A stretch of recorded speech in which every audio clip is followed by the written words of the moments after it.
Si Marjoni Bones ay isang professional na boksingero at mixed martial art fighter may palayaw na destroyer taga Coronadal City, South Cotabato, Pilipinas. Professional boxing record, nakapagtala mahigit 3 fight MMA. Pinakamagandang exposure niya panalo kay Ryan Magkidong by knockout noong Novebre 15-20-25 ginanap sa Matanao. Davao del Sur panalo din kay Jory Jem. Jalapalan by knockout noong Abril 23-20-25 ginanap sa Jose Abad Santos, Davao del Sur. Si Ibones bago naging professional boxer, lumaban muna siya ng mga amateur boxing competition sa iba't ibang torneo ng Pilipinas at nakapag-o din ito ng mga gintong medalya. Kalaunan naging professional noong 2025, si Marjon Destroyer Ibones ang tinaguriang mandirigma mula sa Pilipinas na nakilala sa combat sports. Siya ay mula sa South Cotabato at lumalaban sa super featherweight. Bago pa man makilala sa professional scene, ipinakita ni Marjon ang kanyang tapang sa laban.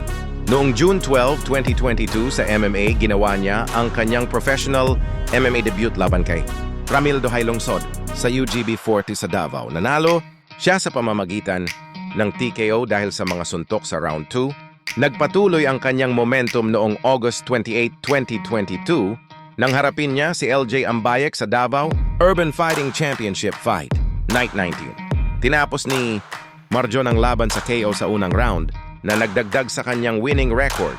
Sa mga naitalang laban, makikita ang estilo niyang agresibo at nakasentro sa striking. Ang kanyang nickname na Destroyer ay bagay sa kanyang record dahil ang kanyang mga naitalang panalo ay parehong dumating sa pamamagitan ng KO-TKO. Ang kwento ni Marjon Ibones ay kwento ng tapang, disiplina at determinasyon. Sa bawat suntok at bawat laban, ipinapakita niya na ang isang tunay na fighter ay hindi sumusuko kapag mahirap ang laban. Ang mahalaga ay patuloy na bumangon, magsanay at lumaban para sa pangarap. Sa loob ng ring o cage, walang madaling laban. Ang tunay na mandirigma ay lumalaban hanggang sa huling segundo. Every fight is a lesson. Every victory is earned through sacrifice, discipline, and the heart of a warrior. Continues to inspire by showing that true champions never stop fighting for their dreams. Lumalaban para sa sarili, lumalaban para sa pamilya, at higit sa lahat lumalaban para sa bayan ng Coronadal City, South Cotabato.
Nang sumabak, may kahulog ang malalim, bawat tuhang pumatak.